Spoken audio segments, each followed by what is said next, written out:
Hello friends, उड़ान Jharkhand GK जो series number 8 last class किए थे उसी का ही पार्ट 2 है ये, जिसमें कि हम लोग क्वेश्चन को डिस्कशन कर रहे थे। झारखंड के क्षेत्रीय राजवंश, इसमें 1 से 20 क्वेश्चन हम लोग कर चुके थे। चलिए क्वेश्चन नंबर 21 पे जाते हैं। क्वेश्चन नंबर 21, किस नागवंशी राजा के शासनकाल में सरगुजा के रक्सेल राजा ने नागवंशी राज्य पर आक्रमण किया था? तो उस टाइम पे नागवंशी राजा कौन थे? भीमकर्ण थे, जिसने कि सरगुजा के रक्सेल राजा को हराया भी था। क्वेश्चन नंबर 22, सरगुजा के रक्सेल राजा एवं नागवंशी राजा भीमकर्ण के बीच में कौन सी लड़ाई हुई थी? तो इन दोनों के बीच में, सरगुजा के रक्सेल राजा और भीमकर्ण के बीच में जो लड़ाई हुआ था, उस लड़ाई का नाम था बरवा की लड़ाई। क्वेश्चन नंबर 23, किस नागवंशी राजा ने भीम सागर का निर्माण कराया था? तो भीमकर्ण जो कि एक नागवंशी राजा थे, उन्होंने भीम सागर का निर्माण कराया था। क्वेश्चन नंबर 24, नागवंशी राजा भीमकर्ण ने किसके साथ युद्ध किया था?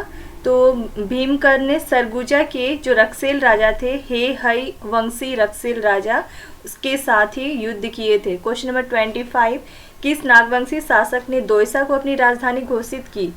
तो दुर्जन शाह नामक जो नागवंशी राजा थे, वह दोयसा को अपनी राजधानी बनाए थे। क्वेश्चन नंबर 26, किस नागवंशी शासक ने पालकोट को अपनी राजधानी बनाया? तो यदुनाथ शाह नामक जो शासक थे, नागवंशी राजा थे, वे पालकोट को अपना राजधानी बनाया था।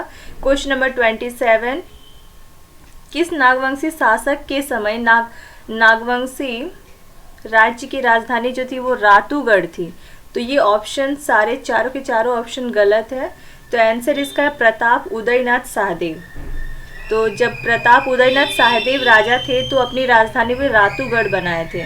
क्वेश्चन नंबर 28, नागवंशी शासक, किस नागवंशी शासक ने रांची में जगन्नाथ मंदिर का निर्माण कराया था?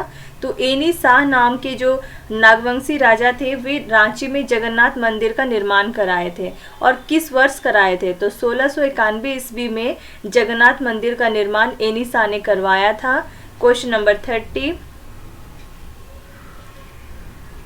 निम्न पर विचार करें। छह नाम दिया हुआ है, राजधानी का नाम है, जिसको कि क्रम में बताना है कि कौन सबसे पहले बना था। तो सबसे पहले सुतियाम्बे था, सुतियाम्बे के बाद चुटिया था, फिर खुखरा था, खुखरा के बाद आपका दोयसा बना, उसके बाद पालकोट, उसके बाद रातूगढ़। तो ऑप्शन के हिसाब से option number A. Question number 31, किस नागवंशी शासक ने सतरंजी में अपनी राजधानी स्थापित की थी? तो एनी शाह नाम के जो राजा थे, वो सतरंजी को अपना राजधानी बनाया था। क्वेश्चन नंबर 32, किस नागवंशी शासक ने पालकोट भौरों को अपनी राजधानी बनाया था, घोषित किया था? तो जगन्नाथ शाहदेव नाम के जो राजा थे, वे पालकोट भौरों को अपनी राजधानी बनाया था। क्वेश्चन नंबर 33, किस नागवंशी शासक द्वारा जो गुमला में घाघरा नाम का जगह है, वहाँ पे हापामुनि मंदिर है, उसका निर्माण कराया था? तो शिवदास कर्ण नाम के राजा ने घाघरा के हापामुनि मंदिर का निर्माण कराया था। क्वेश्चन नंबर 34, घाघरा के हापामुनि मंदिर में निम्न में से किसने भगवान विष्णु की प्रतिमा स्थापित की? तो भगवान विष्णु की जो प्रतिमा स्थापित किए थे, वो एक पंडित थे, जिनका नाम सियानाथ देव था, जो कि मराठा ब्राह्मण थे। क्वेश्चन नंबर 35, किस नागवंशी शासक द्वारा दोयसा में नवरत्नगढ़ राजप्रसाद का निर्माण कराया गया था? तो दुर्जन साल नामक जो राजा थे, वे दोयसा में नवरत्नगढ़ राजप्रसाद का निर्माण कराए थे। क्वेश्चन नंबर 36, नागवंशी राजा प्रताप कर्ण के समय राज्य किसके विद्रोह से परेशान था, त्रस्त था? तो घटवार जो राज्य थे, घटवार लोग विद्रोह कर रहे थे, उनके विद्रोह से परेशान थे प्रताप कर्ण। क्वेश्चन नंबर 37, किस नागवंशी शासक के समय जमींदारी प्रथा का उन्मूलन किया गया था? तो सरननाथ शाहदेव नाम के जो नागवंशी राजा थे, उनके समय जो जमींदारी प्रथा चली आ रही थी, उसका उन्मूलन यानी उसको हटाया गया।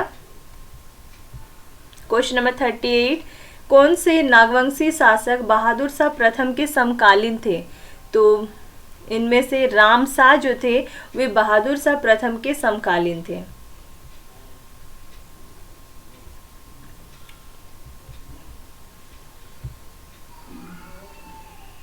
देखिए यहाँ पे एक समकालीन यदुनाथ शाह जो है वो नागवंशी राजा थे और इनके समकालीन कौन था? फर्रुख सियर। क्वेश्चन नंबर 39, सिंह वंश का कौन सा राजा बहादुर शाह प्रथम के समकालीन थे? तो सिंह वंश का देखा जाए तो काशीराम सिंह जो थे वे बहादुर सिंह प्रथम के समकालीन थे। काशीराम सिंह कौन थे? जो 2 ब्रांच था सिंह वंश का, पहला ब्रांच का स्थापना इन्होंने किया था, इसलिए पहला शासक भी था ये पहला ब्रांच का काशीराम सिंह, और ये बहादुर शाह प्रथम के समकालीन भी थे। क्वेश्चन नंबर 40, कौन सा नागवंशी शासक फर्रुख सियर के समकालीन थे? तो यदुनाथ शाह जो थे वो फर्रुख सियर के समकालीन थे। क्वेश्चन नंबर 41, किस नागवंशी शासक के शासन काल के दौरान मराठों ने पहली बार आक्रमण किया? तो जब मराठों ने पहली बार आक्रमण किया था उस टाइम झारखंड में, उस टाइम पे नागवंशी राजा थे श्याम सुंदर नाथ शाह। श्याम सुंदर नाथ शाह। क्वेश्चन नंबर 42, 1717 में बिहार के सूबेदार सरबुलंद खान ने किस नागवंशी राजा पर आक्रमण किया था?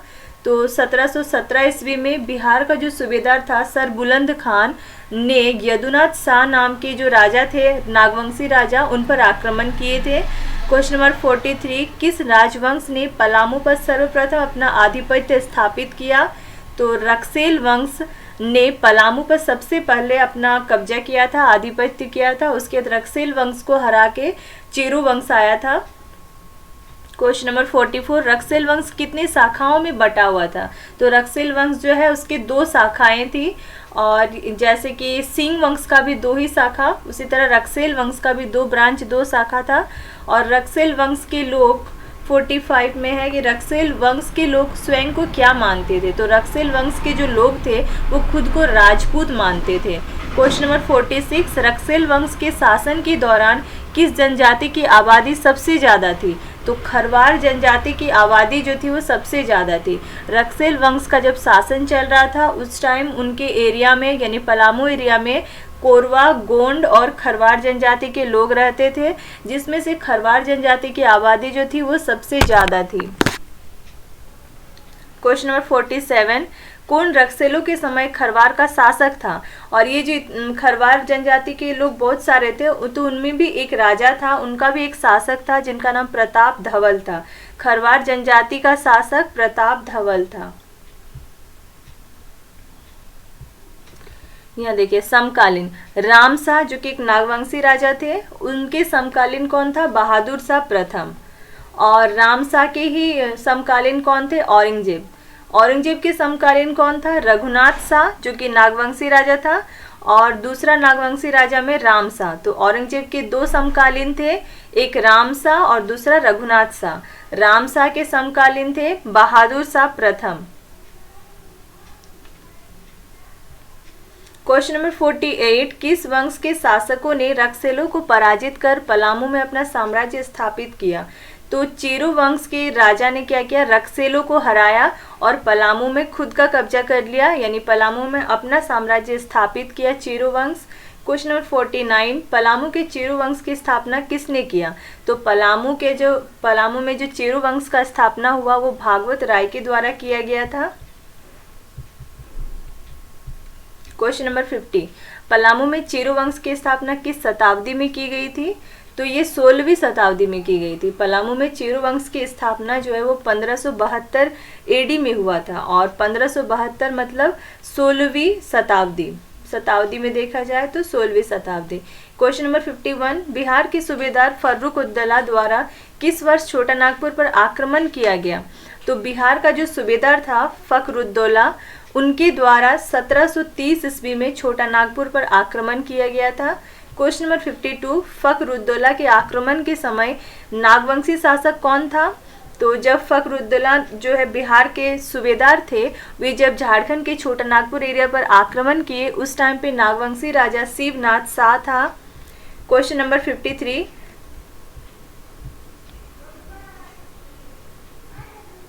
1730 ईस्वी में फखरुद्दौला से चेरू राजा जय कृष्ण राय ने कितना सालाना टैक्स वसूला? तो 5000 रुपया। 1730 ईस्वी में फखरुद्दौला ने चेरू राजा जय कृष्ण राय से साल भर में जो टैक्स वसूल किए थे वो थे 5,000 रुपया। क्वेश्चन नंबर 54, किस राजा ने मुगलों की अधीनता को अस्वीकार कर दिया था? तो दुर्जन साल जो थे वो मुगलों की अधीनता को अस्वीकार किए थे, जिसकी वजह से इन्हें जेल भी जाना पड़ा, कैद भी होना पड़ा 12 साल तक, 11-12 साल तक। और उसके बाद उन्होंने 6,000 रुपया सालाना टैक्स देने के लिए मान भी गए थे, तब उन्हें छोड़ा गया। क्वेश्चन नंबर 55, किस महल में दुर्जन साल द्वारा झरोखा दर्शन का निर्माण कराया गया था? तो दुर्जन साल के द्वारा एक महल बनाया गया था, नवरत्नगढ़ महल, वहाँ पे झरोखा दर्शन का निर्माण कराया गया था, यानी बालकोनी का निर्माण कराया गया था, जिससे कि वो बाहर के लोगों से डायरेक्टली ऊपर से बात कर सके। क्वेश्चन नंबर 56, राजा दुर्जन साल ने किस स्थान को अपनी राजधानी बनाया जो कि लगभग 100 वर्ष तक नागवंशियों की राजधानी रहा? तो ये दौसा, दुर्जन साल ने तो अपनी राजधानी दौसा को बनाया था, और ये राजधानी दौसा जो है वो 100 साल तक बना रहा था। क्वेश्चन नंबर 57, किसके काल में पलामू किला का निर्माण कराया गया था? तो प्रताप राय नाम के जो शासक थे उनका समय जब चल रहा था उसी टाइम पलामू किला का निर्माण कराया गया था। क्वेश्चन नंबर 58, जहांगीर के शासनकाल में अफजल खान ने पलामू के चेरो राजाओं के विरुद्ध आक्रमण किया था, और इस समय पलामू का चेरवंशी राजा कौन था? जब जहांगीर का शासनकाल चल रहा था उस टाइम पे जहांगीर ने भेजा था फजल खान को, जो कि पलामू के चेरो राजाओं के विरुद्ध में आक्रमण कर दिया, और उस टाइम पलामू का जो चेरवंशी राजा थे वो थे अनंत राय। तो इस तरह से अफजल खान जो है वो अनंत राय के विरोध में आक्रमण किए थे। क्वेश्चन नंबर 59, शाहजहां के शासनकाल में शाइस्ता खान द्वारा पलामू के चेरो राज्य पर आक्रमण किया गया। पलामू का राजा कौन था? जब शाहजहां का शासनकाल चल रहा था तो उस टाइम शाहजहां ने शाइस्ता खान को भेजा था झारखंड, और उस टाइम पे वो आक्रमण किए थे पलामू के चेरो राज्य के खिलाफ, जो कि उस टाइम पलामू का चेरो राज्य का जो राजा था वो तेज राय था। तो पलामू का राजा तेज राय था, जिसके खिलाफ शाइस्ता खान ने आक्रमण किया था। क्वेश्चन नंबर 60, औरंगजेब के शासनकाल में कोपरा का नागवंशी शासक कौन था? जब औरंगजेब का शासनकाल चल रहा था उस टाइम पे जगह है कोपरा, कोपरा में नागवंशी राजा कौन थे? तो रघुनाथ शाह जो थे वो कोपरा का नागवंशी राजा था। क्वेश्चन नंबर 61, हरिनाथ किस शासक का धर्मगुरु था? तो रघुनाथ शाह जो कि एक नागवंशी राजा थे उनका धर्मगुरु था हरिनाथ। क्वेश्चन नंबर 62, निम्न में से कौन औरंगजेब का समकालीन था? तो ये तो अभी स्टार्टिंग में देखे इस पेज का स्टार्टिंग में कि राम शाह और रघुनाथ शाह ये दोनों ही औरंगजेब के समकालीन थे। क्वेश्चन नंबर 64, किस शासक ने रांची में मदन मोहन मंदिर का निर्माण कराया था? तो रघुनाथ शाह नामक जो नागवंशी राजा थे उन्होंने रांची में मदन मोहन मंदिर का निर्माण कराया था।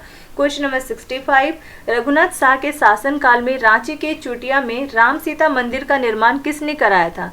तो रघुनाथ शाह का ही शासनकाल चल रहा था, बट हरि ब्रह्मचारी के द्वारा रांची के चुटिया में राम सीता मंदिर का निर्माण कराया गया था, हरि ब्रह्मचारी के द्वारा। क्वेश्चन नंबर 66, औरंगजेब के समय किस शासक ने इस्लाम धर्म स्वीकार कर लिया? तो जब औरंगजेब का शासनकाल चल रहा था तो यहाँ चुनराय जो थे, चुनराय नामक जो राजा थे झारखंड में, वो इस्लाम धर्म को स्वीकार कर लिए थे। क्वेश्चन नंबर 67, सिंहभूम के सिंह वंश की स्थापना किस शताब्दी में हुई थी? तो सिंह वंश की स्थापना जो है, एक तो सिंह वंश को दो भागों में, दो ब्रांच में बांटा गया, शाखाओं में बांटा गया। तो पहला जो शाखा था वो 8वीं शताब्दी में स्थापना हुआ था उसका। तो इस तरह से सिंह वंश की स्थापना 8वीं शताब्दी में हो गई थी। क्वेश्चन नंबर 68, सिंहभूम का सिंह वंश कितनी शाखाओं में विभाजित था? तो 2 शाखाओं में था। पहला शाखा 8वीं सदी में और दूसरा शाखा जो था वो 1205 एडी में। 1205 एडी मतलब 13वीं शताब्दी में दूसरा शाखा का स्थापना हो गया था। क्वेश्चन नंबर 69, सिंहभूम के सिंह वंश की पहली शाखा के संस्थापक कौन थे? तो सिंहभूम के जो सिंह वंश थे उनका पहला शाखा, उसका संस्थापक था काशीनाथ सिंह और दूसरा शाखा का संस्थापक था दर्प नारायण सिंह। क्वेश्चन नंबर 70, सिंहभूम के सिंह वंश की दूसरी शाखा के संस्थापक कौन थे? तो दर्प नारायण सिंह। क्वेश्चन नंबर 71, सिंह वंश की दूसरी शाखा की स्थापना दर्प नारायण सिंह द्वारा कब की गई? तो ये 1205 ईस्वी में की गई थी। दर्प नारायण सिंह के द्वारा दूसरी शाखा का स्थापना 1205 ईस्वी में किया गया था, यानी 13वीं शताब्दी में किया गया था। क्वेश्चन नंबर 72, सिंहभूम के सिंह वंश की जानकारी का प्रमुख स्रोत कौन सी पुस्तक से मिला है? तो ये सिंहभूम के जो सिंह वंश की जानकारी है उसका प्रमुख जो स्रोत है वो इसकी जानकारी मिला है हमें वंश प्रभा लेखन नामक पुस्तक से। वंश प्रभा लेखन नामक पुस्तक। क्वेश्चन नंबर 73, सिंहभूम के किस राजा ने पोरहाट को अपनी राजधानी घोषित की थी? तो सिंह वंश के काशीराम सिंह ने पोरहाट को अपनी राजधानी घोषित कर दिया था। क्वेश्चन नंबर 74, हो जनजाति के अनुसार उनके किस देवता के नाम के आधार पर सिंह वंश का नामकरण किया गया है? तो सिंह वंश, ये जो सिंहभूम है वो सिंह वंश का जो नामकरण है वो किस आधार पे हुआ है? तो हो जनजाति के जो देवता हैं सिंह बोंगा देवता है उनका, और उन्हीं के नाम पे इन्होंने जगह का नाम अपने वंश का नाम जो है वो सिंह वंश रख दिए। इस तरह से सिंह वंश का नामकरण सिंह बोंगा नामक देवता के नाम के आधार पर हुआ है। क्वेश्चन नंबर 75, सिंह वंश के किस शासक के विरुद्ध भूइयां जनजाति के लोगों ने विद्रोह किया था? तो सिंह वंश के किस शासक के विरुद्ध? जगन्नाथ सिंह द्वितीय के विरुद्ध भूइयां जनजाति के लोगों ने विद्रोह किया था। ये क्या करते थे? जगन्नाथ सिंह द्वितीय जब राजा थे तो ये भूइयां जनजाति के लोगों पे बहुत ज़्यादा अत्याचार करने लगे, जिसकी वजह से भूइयां जनजाति के लोगों ने इनका विरोध करना स्टार्ट कर दिया और विद्रोह शुरू कर दिया। और ये कितने नंबर के राजा थे? दूसरी शाखा के राजा थे और 13 नंबर के, 13th किंग ऑफ सेकेंड शाखा, यानी कि दूसरी शाखा का 13 नंबर का राजा था जगन्नाथ सिंह द्वितीय। और उनके अत्याचार को सहन नहीं करते हुए भूइयां जनजाति के लोगों ने विद्रोह शुरू किया। क्वेश्चन नंबर 76, झारखंड राज्य का प्रसिद्ध जो भूमिज स्वराज्य आंदोलन, भूमिज स्वराज्य अपना राज्य वो आंदोलन, भूमि स्वराज्य आंदोलन किस वंश के शासन काल में हुआ? तो ये मानभूम के मान वंश का जो चल रहा था, मान वंश, उस टाइम पे भूमि स्वराज्य आंदोलन स्टार्ट हुआ है। क्वेश्चन नंबर 77, कौन सा कथन मानभूम के मान वंश के संबंध में असत्य है? पहला है कि इस राजवंश का शासन हजारीबाग और मानभूम में विस्तृत है। ये तो सही है, क्योंकि मानभूम के मानवंश के बारे में जो विस्तृत जानकारी मिलती है वो हमें 2 शिलालेख से मिलती है, एक दूधपानी शिलालेख और दूसरा गोविंदपुर शिलालेख। जो कि दूधपानी शिलालेख है वो हजारीबाग में मिला है और जो आपका दूसरा है गोविंदपुर शिलालेख ये मानभूम में मिला है। तो इस तरह से इस राजवंश का यानी मानवंश का शासन जो है वो हजारीबाग और मानभूम में विस्तृत था, ये प्रूफ हो गया। दूसरा है कि गोविंदपुर धनबाद के कवि गंगाधर द्वारा जो ये गोविंदपुर शिलालेख था, रचित प्रस्तर शिलालेख में इस राजवंश का उल्लेख मिलता है। तो हाँ, ये भी सही है। धनबाद के यानी मानभूम के गंगाधर जो थे वो कवि थे और उन्होंने ही ये लिखा था गोविंदपुर शिलालेख, और उसमें भी इस राजवंश यानी मानवंश का उल्लेख मिलता है, ये भी सही है। क्वेश्चन नंबर सी है, ऑप्शन नंबर सी है, हजारीबाग के दूधपानी नामक स्थान से प्राप्त शिलालेख में इस राजवंश का उल्लेख मिलता है। तो हजारीबाग में है दूधपानी नामक स्थान और वहीं से ये शिलालेख मिला है, दूधपानी शिलालेख, और इससे भी मान वंश का उल्लेख मिला है। तो इस तरह से ये कथन भी सही है। ऑप्शन नंबर डी उपरोक्त सभी कथन सही है। क्वेश्चन नंबर 78, मानभूम का सर्वाधिक शक्तिशाली राज्य कौन सा था? तो मानभूम का सबसे ज़्यादा शक्तिशाली राज्य जो था वो पंचेत था। क्वेश्चन नंबर 79, सिंहभूम के धालभूम क्षेत्र में किस वंश के राजाओं का शासन स्थापित था? तो धालभूम क्षेत्र में धाल वंश के राजाओं का शासन चल रहा था। क्वेश्चन नंबर 80, कुंदा रियासत का संबंध किस जिले से है?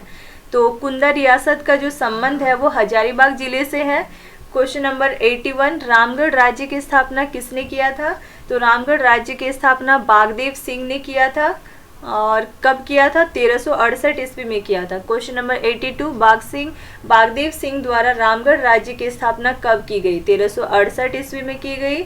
क्वेश्चन नंबर 83, रामगढ़ राज्य के शासक बागदेव सिंह ने किसे अपनी राजधानी बनाया था? तो सीसिया को बागदेव सिंह ने सीसिया को अपनी राजधानी बनाया था। सीसिया के बाद रामगढ़ की राजधानी कहाँ स्थानांतरित की गई थी? तो सीसिया के बाद राजधानी उर्दा बना, और किस शासक ने बनाया था ये मेंशन नहीं है, इसका कुछ रिटर्न उतना डिटेल मिला नहीं होगा, इसकी वजह से यहाँ पे मेंशन नहीं है। क्वेश्चन नंबर 85, किस शासक ने रामगढ़ राज्य की राजधानी उर्दा से बादम स्थानांतरित की थी? तो उर्दा के बाद बादम राजधानी बना था, ये बादम बनाया था हेमंत सिंह ने, हेमंत सिंह नामक राजा ने। क्वेश्चन नंबर 86, रामगढ़ राज्य के किस शासक ने अपनी राजधानी बादम से रामगढ़ स्थानांतरित किया? तो अब बादम नहीं होकर अब रामगढ़ राजधानी हुआ था, ये दलील सिंह के द्वारा किया गया था। क्वेश्चन नंबर 87, रामगढ़ राज्य के किस शासक ने अपनी राजधानी रामगढ़ से ईचाक स्थानांतरित किया? अब रामगढ़ से स्थानांतरित होकर राजधानी ईचाक हुआ, जो कि तेज सिंह राजा के द्वारा किया गया था। क्वेश्चन नंबर 88, रामगढ़ राज्य के किस शासक ने अपनी राजधानी ईचाक से पद्मा स्थानांतरित किया? तो ये पद्मा जो है वो ब्रह्मदेव नारायण के द्वारा बनाया गया था एज ए राजधानी, और यही लास्ट राजधानी था पद्मा। पहला राजधानी था सीसिया, जो कि बागदेव सिंह के द्वारा बनाया गया था, और सबसे लास्ट वाला जो था वो पद्मा राजधानी बना था, जो कि ब्रह्मदेव नारायण के द्वारा बनाया गया था। क्वेश्चन नंबर 89, किस शासक ने खड़गडिहा राज्य की स्थापना की थी? तो हंसराज देव नामक जो शासक थे वो खड़गडिहा राज्य की स्थापना किए थे। क्वेश्चन नंबर 90, किस राज्य के राजा ने कपिला गाय की पूंछ को राज चिन्ह के रूप में अपनाया? तो पंचेत राज्य के राजा ने कपिला गाय की पूंछ को अपना राज्य का राज चिन्ह के रूप में अपनाया था।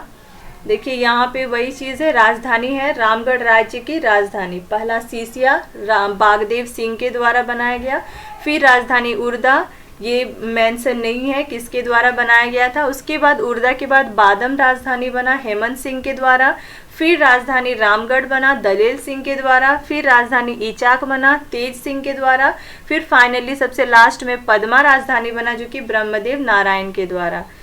चलिए सारे क्वेश्चन कंप्लीट हो गए हैं क्षेत्रीय राजवंश चैप्टर के। आज के लिए इतना ही रखते हैं, नेक्स्ट अगला चैप्टर स्टार्ट करेंगे अगले लेक्चर में। अगला होगा आपका अंग्रेजों का प्रवेश, झारखंड में अंग्रेजों का प्रवेश। ठीक है, आज के लिए इतना ही, थैंक यू।